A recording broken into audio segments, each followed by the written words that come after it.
So we started, we're having some technical difficulties with the recording, so I'm going to record just the audio and the slides on my machine and post that later.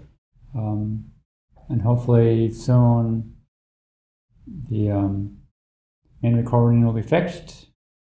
But as they say, the show must go on, so we go forward. First, I have to admit to one thing. So last time I talked about using intents using the ANCO library, and after I finished, I realized I hadn't tested it out this year. I try and things do change, and I try and test things out, but I didn't test it out. I'm worried about other parts. And a student said, "Oh, the ANCO library has been deprecated." So you don't want to use the ANCO library to do intents. But the textbook does show you how to use intents using just a standard Kotlin.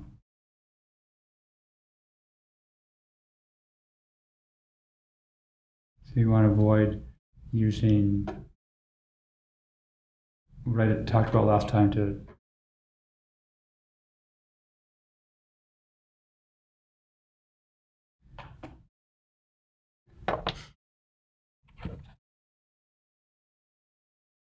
Okay, the next thing, I want to start looking at document 8, then go back to document 7.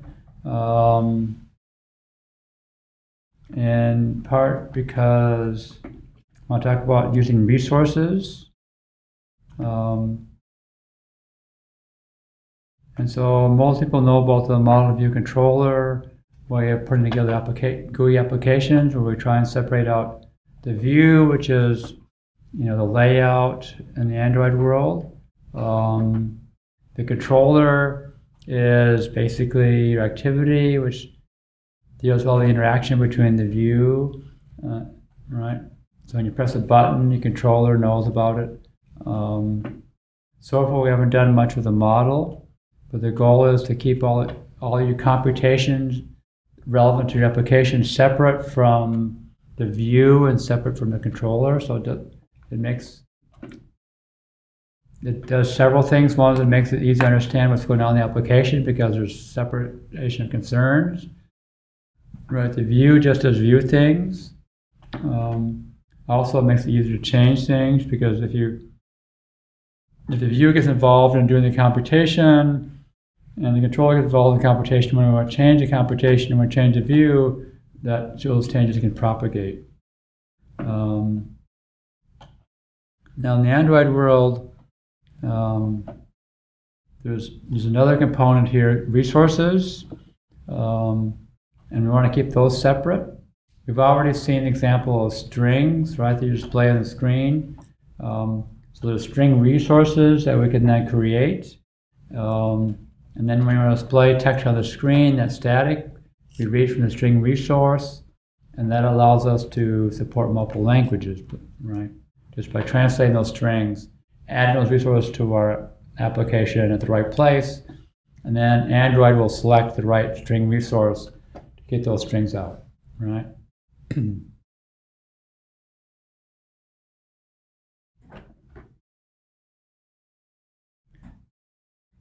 So some time ago I had an assignment dealing with different countries and listing their states, their provinces. So there was China with a bunch of the provinces, India had a number of provinces, and the United States we call them states, right? But again, the problem is we don't want to embed that information in our source code, because we want to add more countries, then we have to go and find the right place in our source code and start recompiling our source code. We want to add them as a resource, right? And so the question is, how can we add these strings in a resource, and how can we read them, right? And there are several ways. One is we can put them in a string resource, and And then reading them becomes get resources, get string array, and then the RID for that string resource, which is basically our array in China. And then we can just read that in, and we get an array of strings, right? Now, one of the problems I gave the students was how to avoid hard coding the name of a country in your source code, because if you want to add multiple countries, right, we just want to add that file to our resource and be able to read it in.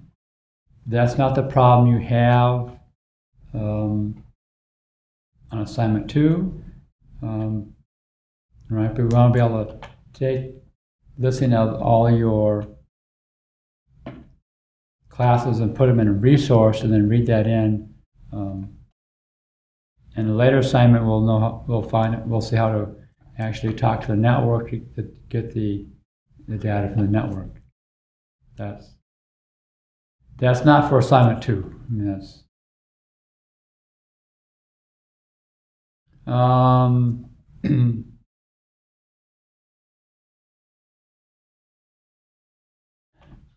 right, so when you look at the application, there's resources, and there's various types of resources, right?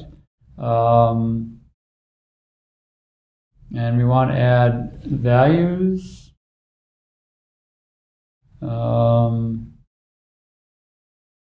Right, and so there's various ways we can do that. One is, right, there's a plus button. And we can look at the project files.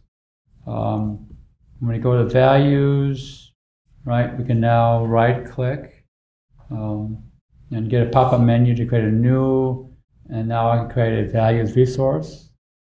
And then we get a dialog box with the name of the file you want.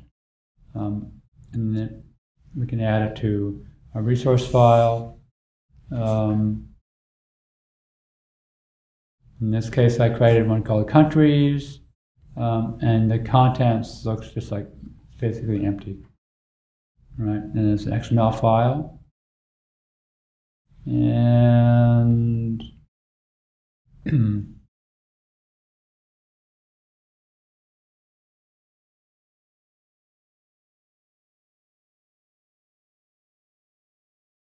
then there I created a items. One's a string array, just a list of my countries, India and China. I create another string array, name of China, and then list all the provinces in China. And once I've done that, I can now just say get resources, get string array, r.array.country list, right? And that will then read this list of items as an array of strings.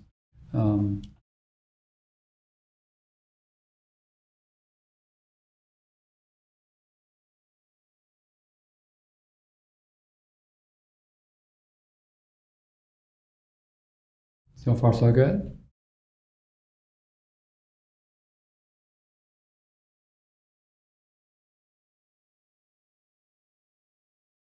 And I'm showing you, right, the XML version, but Android Studio is pretty good at giving you either the text version or a wizard to add things.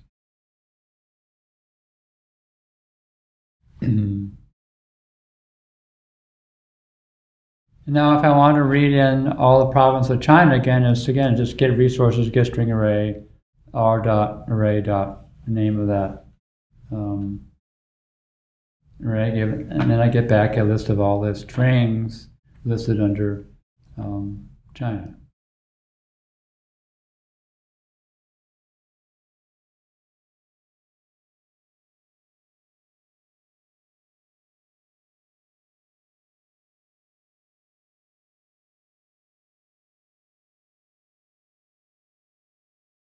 Now for assignment 2, you just need to store, right, your courses, list of courses. So you don't have this problem of how do I I'm still referencing the name China in my source code, right?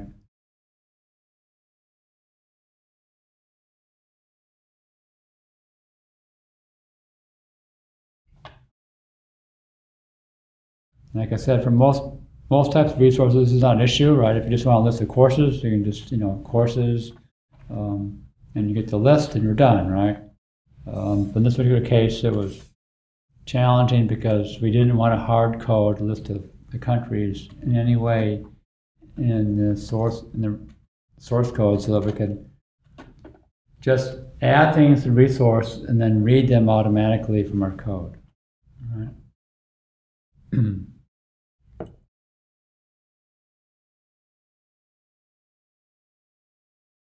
We can also create a raw file, and we just, basically it's Android is a version of Unix, right? So we can basically create a new file in the raw, but open up a regular text editor and writing the text in there, right? And then I can open raw resource, give the name of the file we want, and that I didn't convert it to Kotlin, just straight Java, where you have to actually read in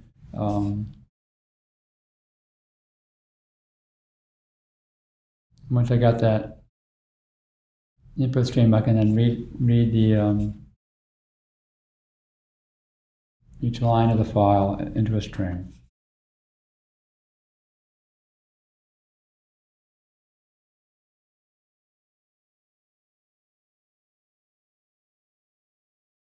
But again, we got the problem that, I can have one file list full of countries, but if I want a separate raw file for each country, then I have to do the r.raw, the name of the country, and that gets hard-coded, right?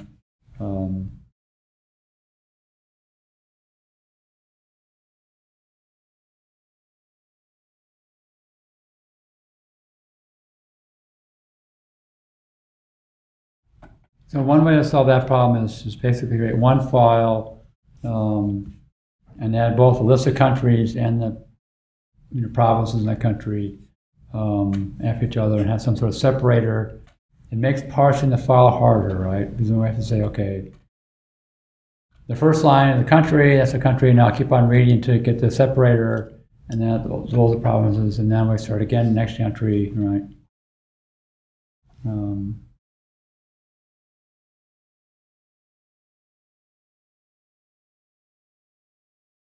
We could also put it in JSON format, right? And then read that file as a JSON file. And we'll learn how to do that later, but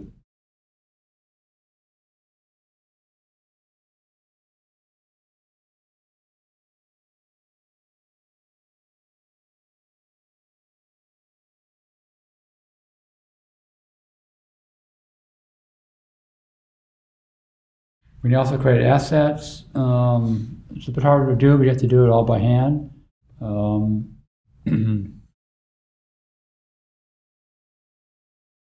And we create a new asset directory, and now we can create files in there. And now the way to get that is, again, get access and open that file, and we get an input stream, and then we can start reading data from there.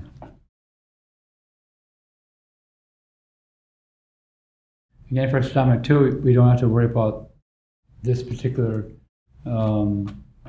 issue, but it does point out one thing to keep in mind is we don't want to embed our data into our source code, right?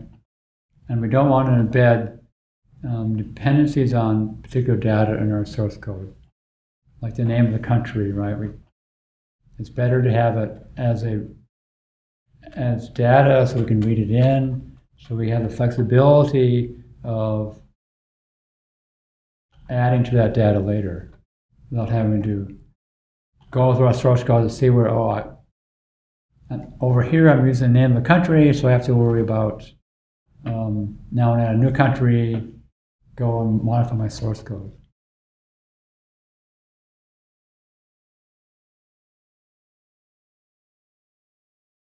So far, so good.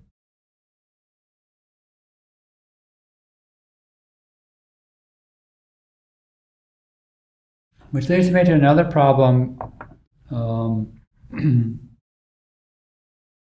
which happens particularly when you're learning how to, the first time to build these applications on Android. But it's something you have to start thinking about. As a developer, you're worried about all these details, right? I need this activity and that activity, and I have to create a tent from here to there.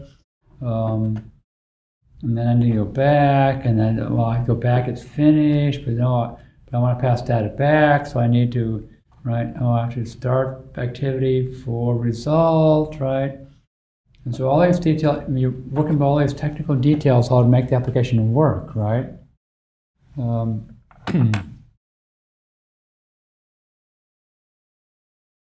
But when the user runs the application, they don't see any of that, right? They just see, oh, there's a button, I press this button, and this happens.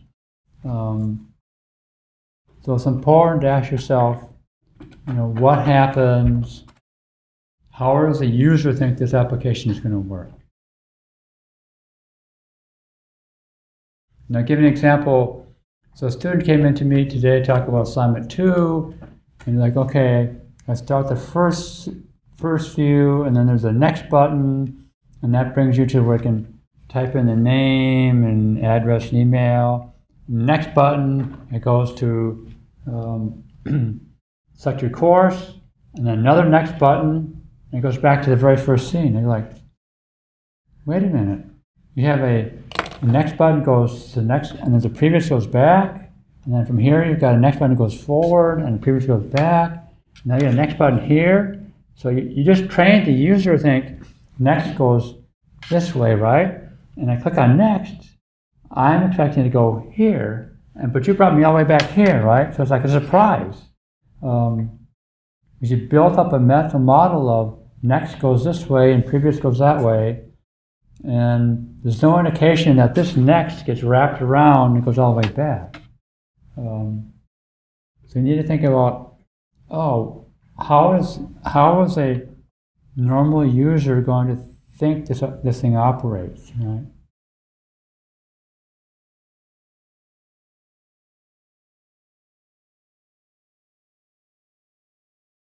And so it took me a while to convince her, like, no, you don't want to go next, and go all the way back, because, and the problem was, she was like, well, the assignment says they should be able to go from first page to second page to third page, and it makes sense. It doesn't make sense you have to add your name first, and once you add your name, then you can do the course, and then you're done. Like, that's you as a developer looking at the requirements. It's not, you're thinking about how does the user think this is going to operate, right? What operations in what order will the user want to use this application, right? Like I said, it's hard to think of that when you're starting out, because you're worried about how do I use intents, and then start for activity, for result, and then, right? You worry about all these low-level details, but this, end of the day, you're building an application for someone to use, and you think about how well it works for the user.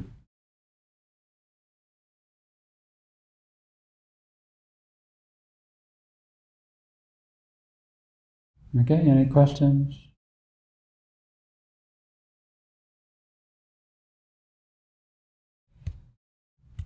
Okay, I want to go back. Look at fragments and SDK levels. So we'll do the easy stuff first, and then when you're tired and worn out from a long day, we'll do the hard stuff.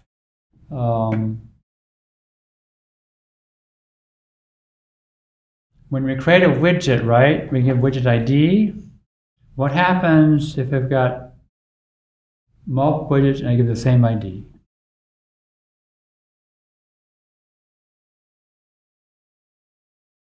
Resource conflict. What's that? Resource conflict. Two resources in the same domain cannot have the same ID. So there's a resource name conflict. Right, yeah. Now, if you only have one activity in one view, it's easy, right?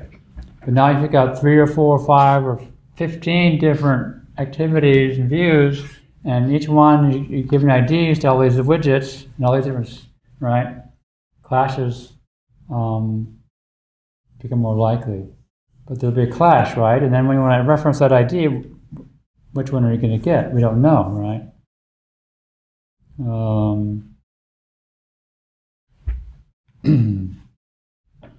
So we want to be careful about having same IDs, right?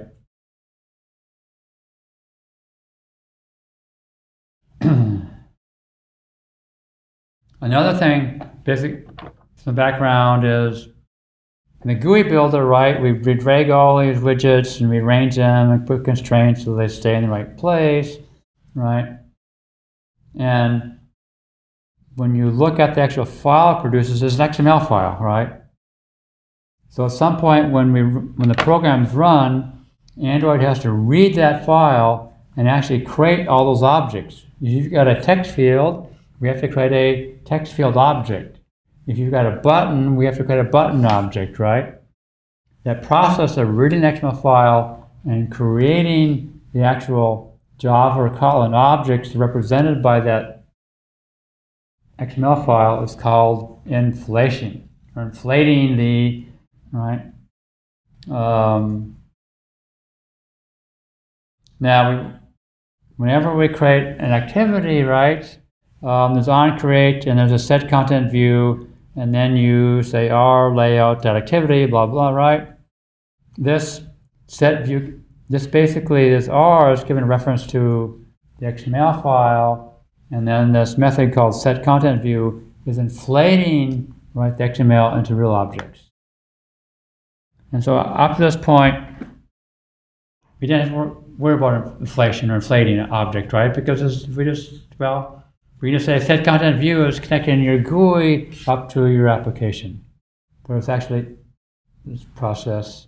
Now we get to the fun part. I have to admit, the people who wrote the textbook, they really like fragments. I am not a fan of fragments. Now, it is true that people who wrote the textbook, I mean, they make their living teaching Android and iOS, right? That's all they do. They do all kinds of other things.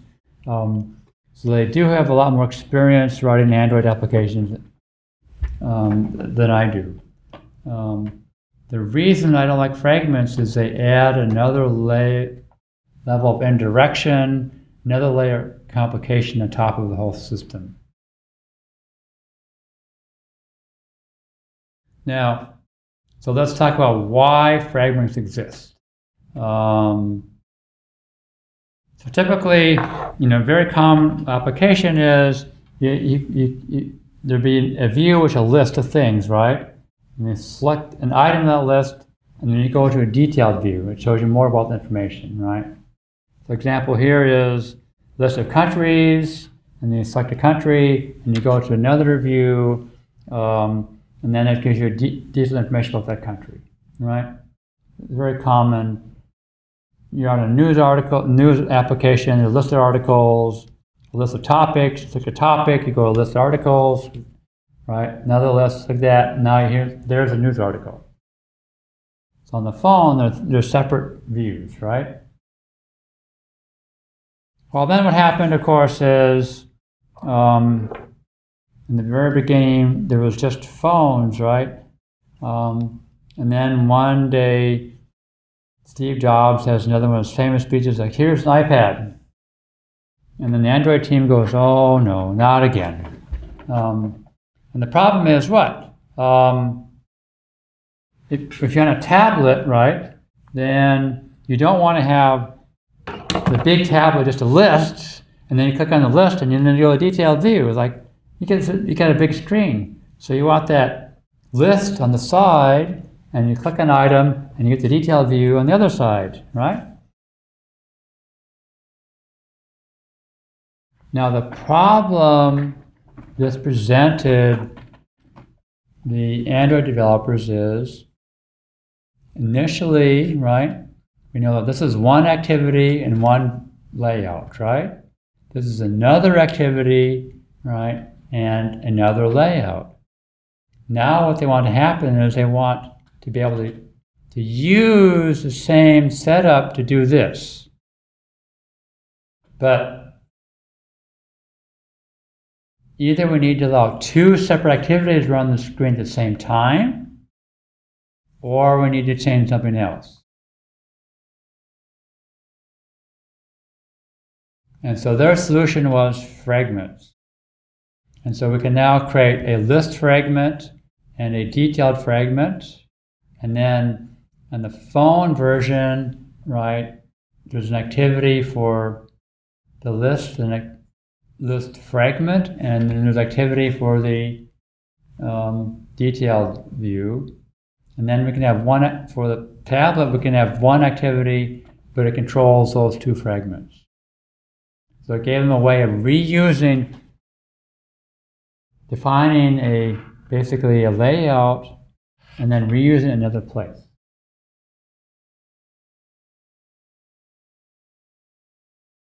But now what happens is, so we're going to create what we call a fragment, and it'll have a layout, and it can have code, and we've got an activity, and it has a layout, and inside the layout we'll embed the fragment. But now we need the activity and the fragment to be able to communicate with each other, right? Because, I select this item, I select the country in the list, and now I need to tell the activity, they just selected that list, and now you need to display this detailed view over here. And so the real problem is they didn't have a good way to define a subset of the view, and some logic goes with it in a reusable way. And so they created fragments.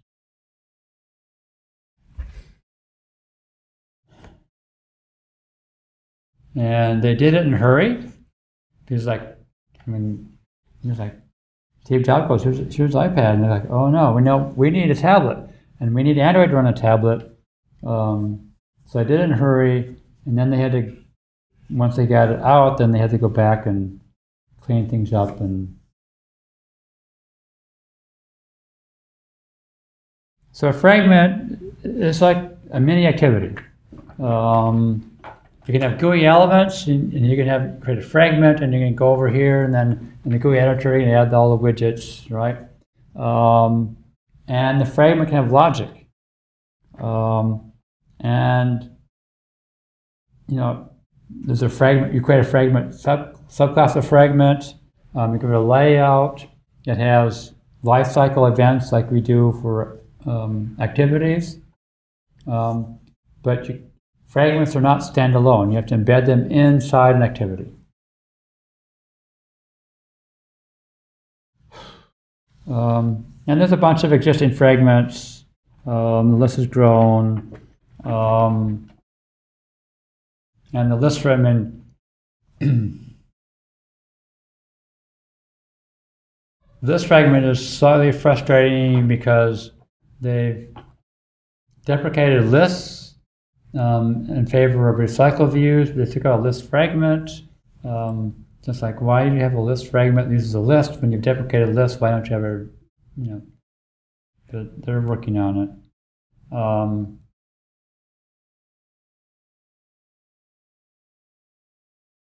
And here's the fun part. Like I said, we now have an activity, it has logic in it, and it has layout, and the fragment has logic and a layout, and the fragment's inside, right? But the goal was, I want to be able to reuse this fragment in another activity, right? So an example I gave, in the phone version, there's a list layout with one activity, and the detailed fragment goes with the detailed activity, right? And the tablet version is just, there's one activity, but I want to use the same two fragments.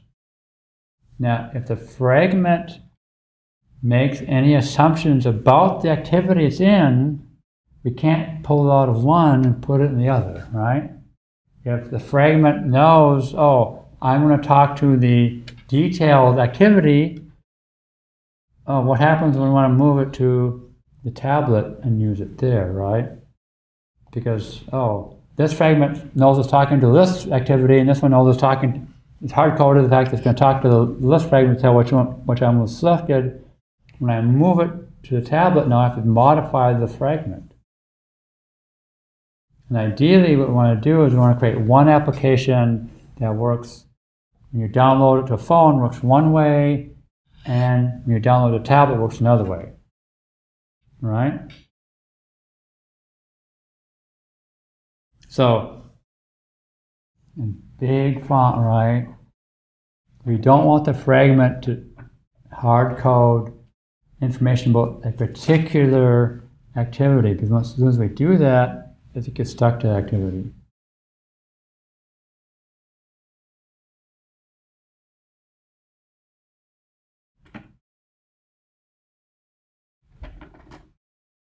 So,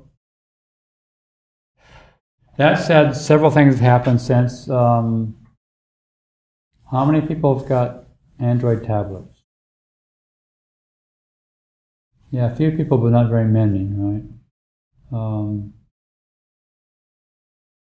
Second thing happened is, so fragments were motivated by tablets, but the textbook says, okay, but we think of them not as just for tablets, we think of them as, here's how we can create, a sub-view that can be used other places. I want to maybe use a different application or a different place in the same application, right? Whereas without fragments, when you create a view for an activity, you can't take it apart, right? It's the whole thing. And so if I have a sub-piece I want to use elsewhere, how do I do that? Well, fragments become a way of doing that. And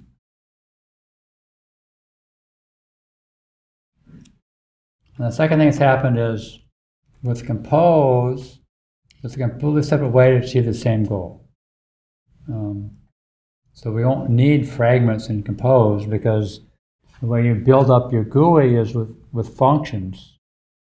And once I've defined the function, I can use it anywhere I want, like a regular function.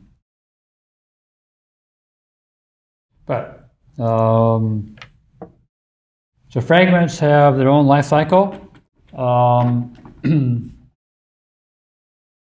There's onAltach, because we have to attach it to an activity, and that's the first time the fragment can know who it's connected to. There's onCreate view, there's onActivity created, there's onDestroy view, and onDetach, right?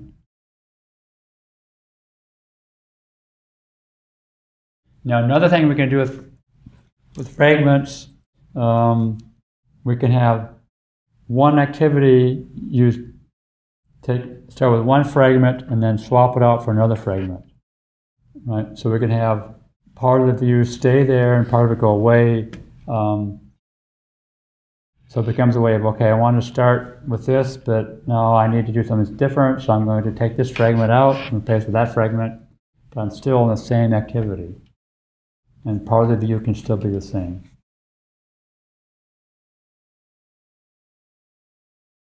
Okay, so this gets complicated. So it started Android 3, and Android 3 was only for tablets, and then Android 4 came out, which merged Android 2 and Android 3. But then they needed a way of allowing fragments to work on earlier versions of the operating system. So there's a regular fragment, and then there's a app compatibility library, which they've been using for a long time. And now, once they've introduced Kotlin, they finally got rid of that system. And now there's Android.X library. So there's actually 3 different versions of Fragments. The first 2 are basically deprecated, and we want to use the 3rd one. And so currently, when you want to use a fragment, you import android.x.Fragment.app.Fragment. So if you go on YouTube or Stack Overflow, you're going to see, different answers to the same question, because things evolve.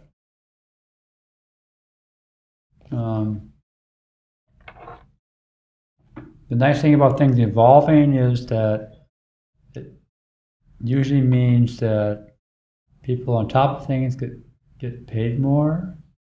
If things are static, then pretty much more and more people know the same thing, right? And so there's more and more people who do the same thing, and so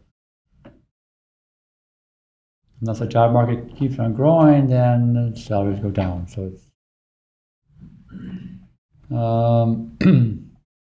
things you have to worry about: how to create fragments, connecting fragments up to a layout, connecting a fragment to an activity. Activity, they have to interact, right? I mean, if the fragment and activity never interact in any way, it's like, what's the point? I mean, they're completely separate things, right?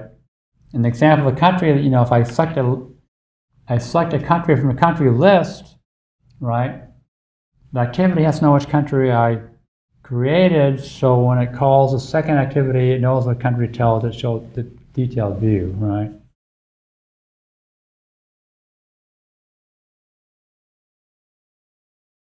And so there has to be ways of the fragment saying this is the one you've selected, and that's a way of saying, look, okay, display the detailed information about this country, right? So that the communication has to go both ways, but you have to make sure that the fragment doesn't know the concrete type of the activity it's talking to. And then again, we got this life cycle issues that come and go and get recreated. And then there's this issue of fragments and the backstack, where literally you can have one activity, starts with one fragment, and then it replaces a second fragment, replaces with a third fragment, and then usually it's the back button. The question is, do you want to go back to a different activity completely, or just go back to the previous fragment in the same activity? Right?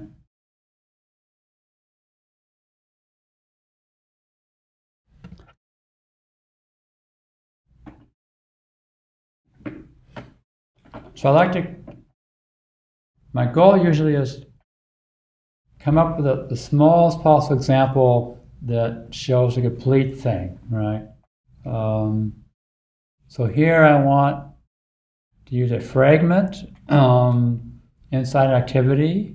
So I'm going to have the tipster part be in the layout of the activity, and then the bill amount, tip percent, and tip amount be in the fragment, as is the calculate button.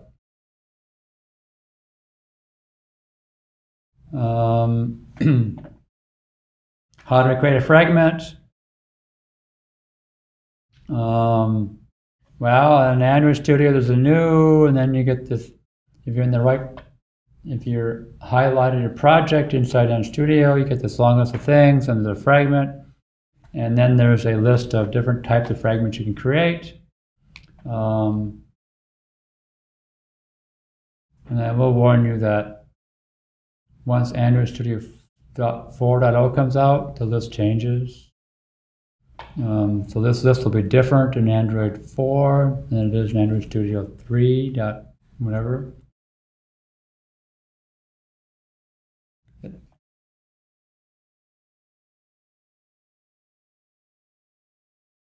You do realize that when you have these version systems like Android Studio 3.4.2, the last dot is just minor changes, right?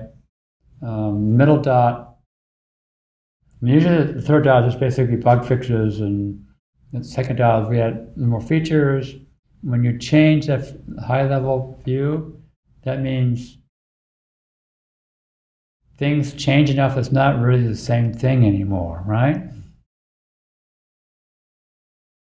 So whenever you go from version n to version n+1, you should expect things that used to work not to work.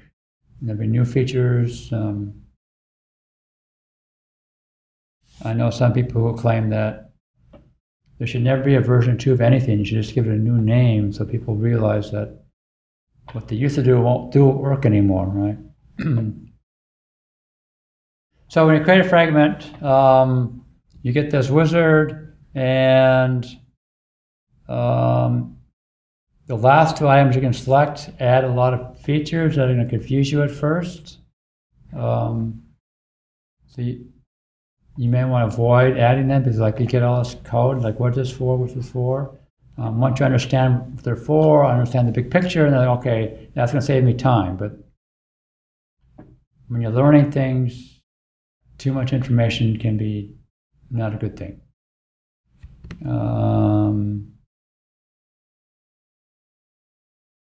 So when we create this fragment, we get several things. One is we get a fragment, we get a layout for that fragment, and again it's fragment underscore then the name of the class you said you wanted, and then you get a class which is a subclass of fragment.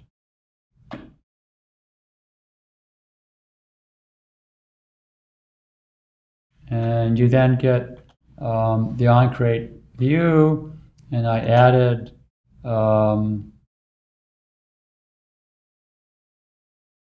the two middle lines to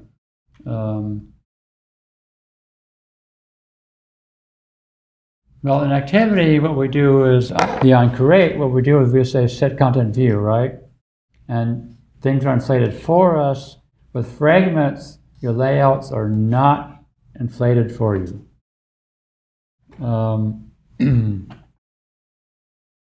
And so that's why there's this onCreate view. We get this inflator, and we then have to call inflator inflate, and then we give it the R, and then the container, and that then reads the XML file and generates the Kotlin object or Java objects for us that are on the interface. So instead of calling set content view, we have to call inflate ourselves, and the reason for that is activities are started at particular times, and so they can inflate it for us because they know exactly when it's going to be called. We can add fragments activities at any point we want, and so they couldn't do it for us, and so we have to call inflate ourselves.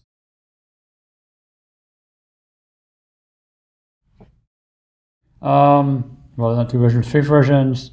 So now when you create a fragment, it's android.app.Fragment. Like I said, if you go online and look at earlier examples of fragments, if they give you the import, it'll be a different import. Like I said, this inflator.inflate, that's reading the XML file, and it's generating the objects for us that are in the XML file.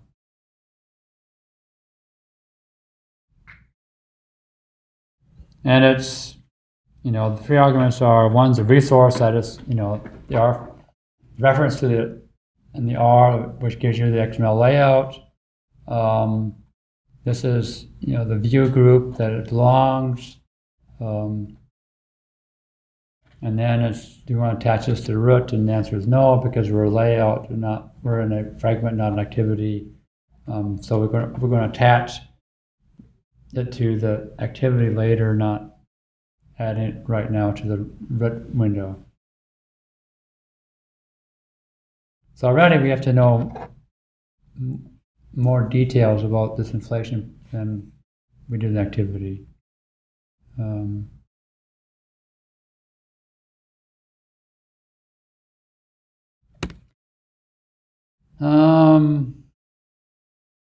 The fragment layout is just like an activity layout, right? It's a GUI builder, and you drag and drop the widgets, and you give them IDs, and rearrange them, and do constraints. The only additional factor is that you have to realize that layout's going to go inside, that layout you're creating is going to go inside the layout of your activity. Now, a common thing is just to make the fragment layout the entire layout for the entire activity.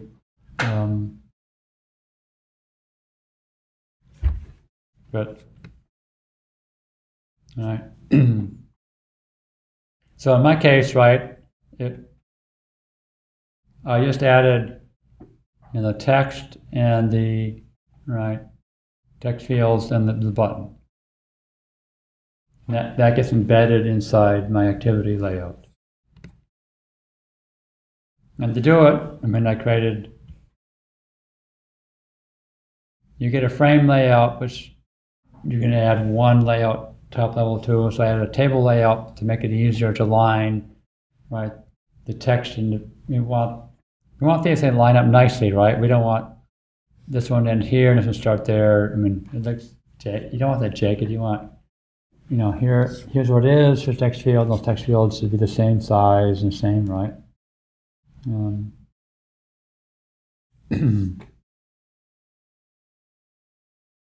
the fun part is the calculate button. So it's the table layout with 2 columns, right? And we know it's 2 columns because I added 2 elements to each table row, so that creates 2 columns. The table looks at all its rows and finds the row with the most items, and that tells you how many columns you get. How do I get the button to span both columns? Well, you have to specify that item spans 2 columns, right? And I gave them all IDs so we can reference them in the code, bill amount, tip amount, and calculate button.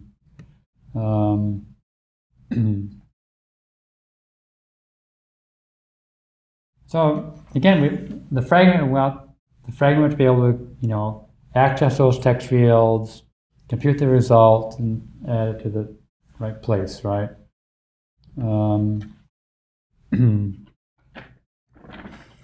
So here is, no, it's not Java, it's Kotlin, but it's to create, here's the inflation, right?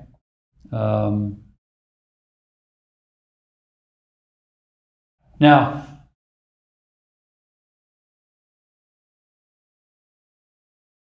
it's also why the fragments are my favorite idea, right? In Kotlin, an activity, I can just use Kotlin magic, so I don't have to do this find view by ID stuff, right? I can just say, name the ID of the button, and then do what I want with the button. You can do that in fragments, but only after a certain point.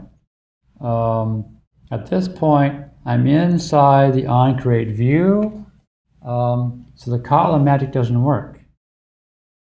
It only works after the onCreate view is called and done. So that's why I'm calling, find view of ID of the button, and now I can set the onClick listener. If I do it later, I can use the Kotlin magic. And we'll see that coming up. But again, it's like, what? Grumble, right? Now I have to be aware of, okay, objects aren't ready yet here. They have to wait until after this method is called to use the Kotlin magic.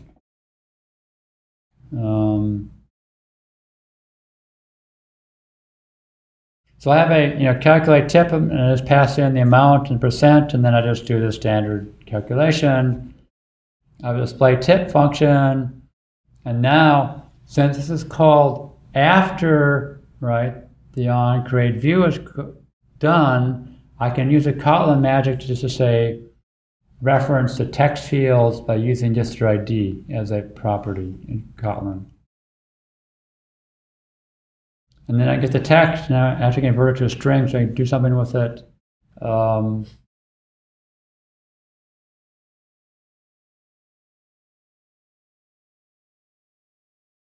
And then there's this fancy conversion that's converted to a float, but the problem is if the user types in, non-numeric characters, we can't convert to float, so I can say float to null, same thing with %, and then I can check now that those are optional values, and I check to make sure they're not null. Now I can access the values as if they were not nullable.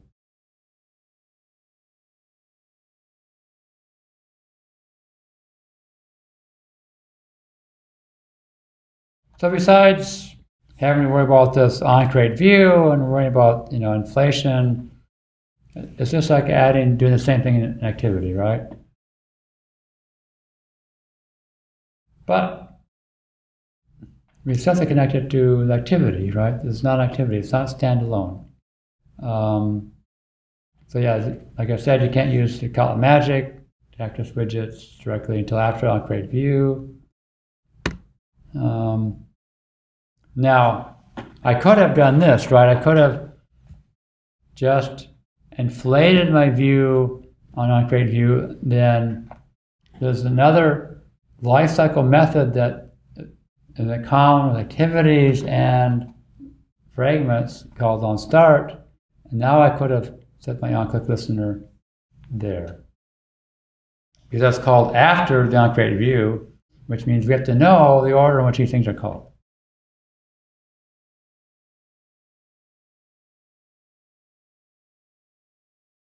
So far, so good.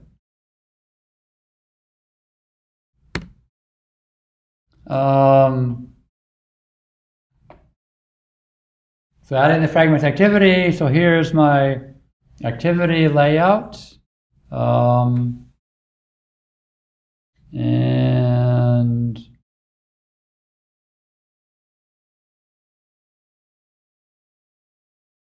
there is a thing called a fragment. On the type of widgets we can drag and drop, and we can drop the fragment in.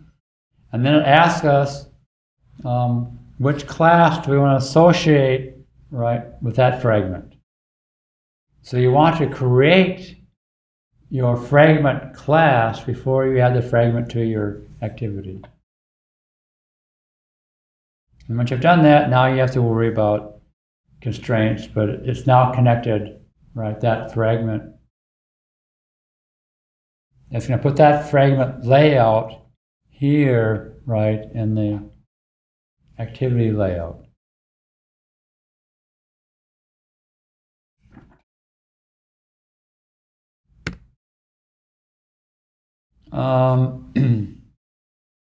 We want to give that fragment view an ID so we can reference it in our activity if we need to.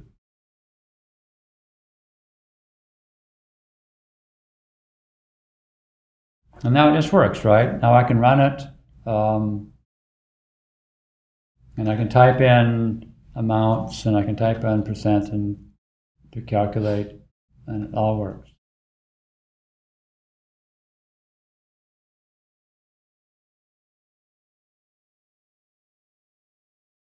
Pause for a moment, let people think about it.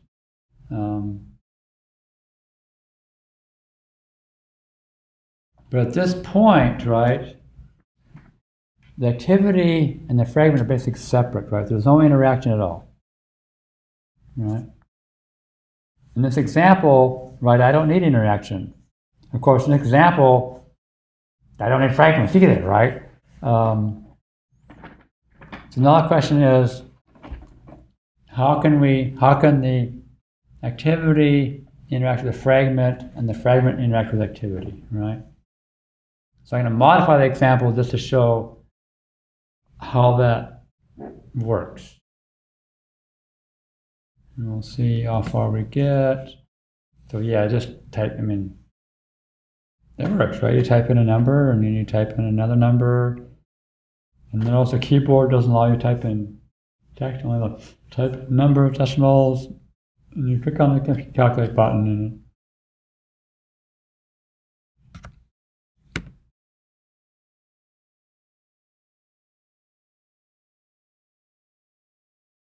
So first thing we'll do is let's let the activity determine the initial value of the amount and tip amount, right? Again, only to show you how the activity can then interact with the fragment. And eventually then we want the fragment, when I click on the calculate button, I want the fragment to tell activity I'm done, right?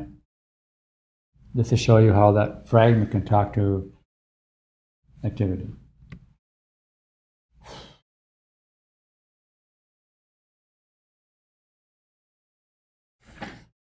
Now, I made a big deal about the fragment not knowing the activity is embedded in, right? But it's fine for the activity to know about the fragment it deals with. And it can know the concrete type of the fragment. The reason is, if we go back to the original example where you've got the list of countries, an activity, and a detailed view, right, an activity. We want to merge that into a tablet, right? I'm going to create a different activity to manage both of those fragments. And so they can talk to them, no problem. We're not reusing the activity, we're reusing the fragments, right? So it's fine for the activity to know, oh, I'm going to talk to my tip fragment.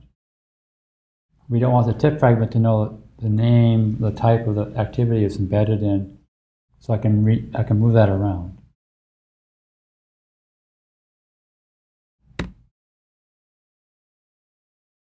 So in my fragment, I added two methods: set amount, set percent, and it is straightforward in terms of I can access those text fields as properties. I can set text on it, and I can convert those values to strings, and life is good. Straightforward, right? Very simple.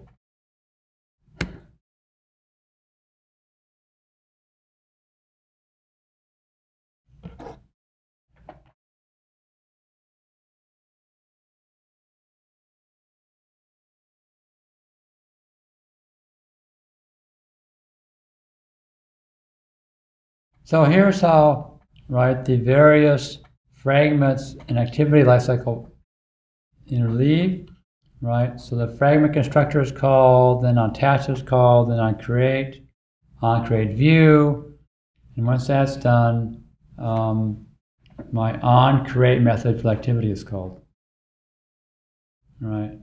And then on fragment activity created, fragment on start, activity on start, activity on zoom, fragment on zoom, right? Yeah, like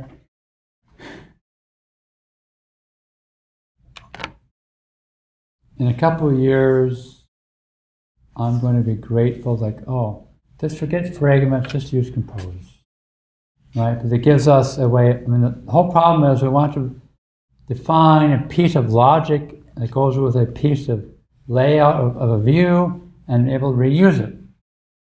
And compose, this is a function. I can call it here and call it there and call it there, no problem, right? I don't have to worry about life cycles. I don't have to worry about attaching and detaching and like.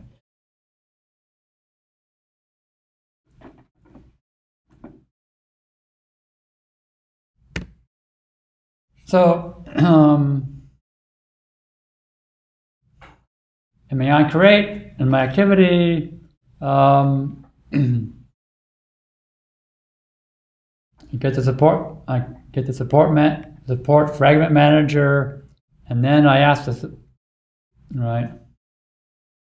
fragment manager to find the fragment.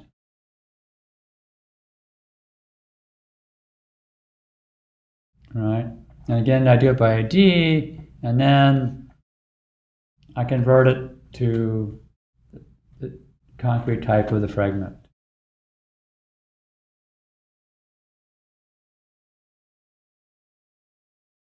And once I've done that, now I can now call methods on the fragment class. Done, right?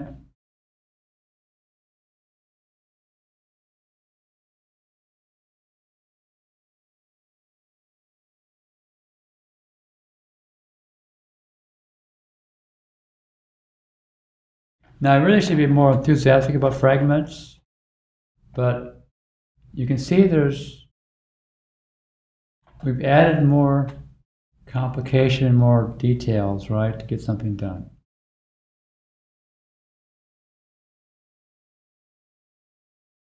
And if we go to all this extra work and we never reuse that fragment,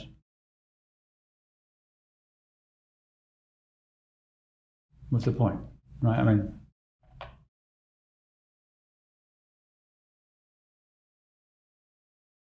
now the one thing you can do, like I said, we could define a piece of a view of activity and as a fragment, and then swap it out with another fragment, right? That can be useful. But again, when we go to compose, you get that too, because to define your layout of activity, you're just calling these functions, and then you can just basically call a different function here for a different piece of layout and different logic.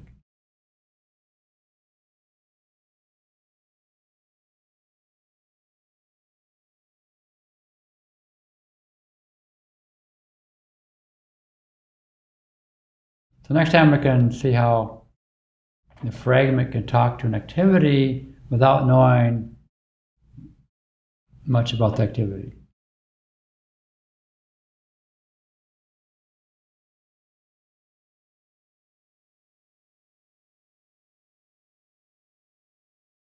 And, well, for better or worse, the textbook, once it introduces fragments, all examples from then on use fragments.